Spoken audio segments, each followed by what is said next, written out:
મરવાનો તો બધાને છે, મરવાનો તો બધાને છે, રૂપિયા વાળો હોય કે ગરીબ હોય કે ફૂટપાવર પર હોતું ને બધાને મરવાનું છે ભાઈ.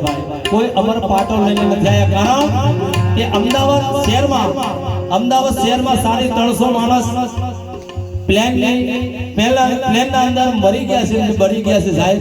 પણ એમને ખબર નથી કે અમારી અહીંયા જવાથી મોત થઈ જશે સાહેબ. પણ કહેવત છે ને આપણી સમાજમાં દેવી પૂજક સમાજમાં આપણે કહીએ છીએ કે હોમણ જાળમાં એક એગારો હતા કે જાને બારે રાખ કરી દેવાય. પણ મારા દેવી પૂજક સમાજ એમ કહું છું કે કદાચ બસમાં, ટ્રેનમાં કે પ્લેનમાં એક મારો દેવી પૂજકનો દીકરો કદાચ બેઠો ને આપઘાત થવાનું હોય અને દુર્ઘટના થવાની હોય ને, અને મારો દેવી પૂજકનો એક દીકરો બેઠો કે દીકરી બેઠી સાહેબ એ થવાનું હોય ને તો પણ ના થાય, કારણ કે દેવી પૂજક છે બાપ. અને એટલે મારે કેવું છે કે સિકંદર હતો ને, સિકંદર એના આખા જગતની દોલત બહુ હતી, બહુ દોલત હતી. વિશ્વનો રાજા હતો સાહેબ, વિશ્વનો રાજા હતો. અને એને એમ હતું કે હું નહીં મરું.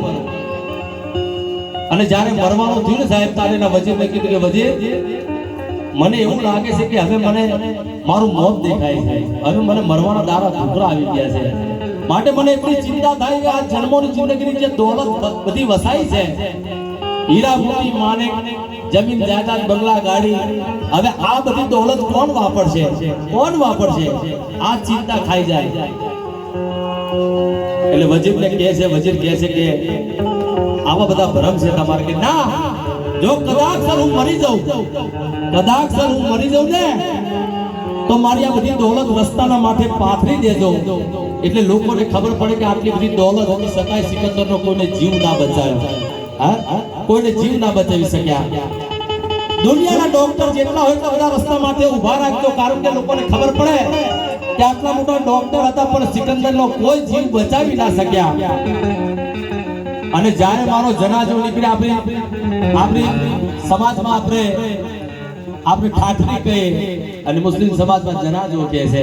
અને જનાજો જ્યારે મારો નીકળે ને ત્યારે મારા હાથ બે ખાલી બહાર રાખીને લોકોને ખબર પડે કે આ બે હાથથી એવું ઘણું ભેગું કર્યું છે, બહુ ભેગું કર્યું, પણ આ બે હાથમાં અત્યારે કાંઈ નથી સાહેબ, ખાલી આવ્યો ને ખાલી ગયો છે. અને ત્યારે એ સિકંદરની ગઝલ છે ભાઈ.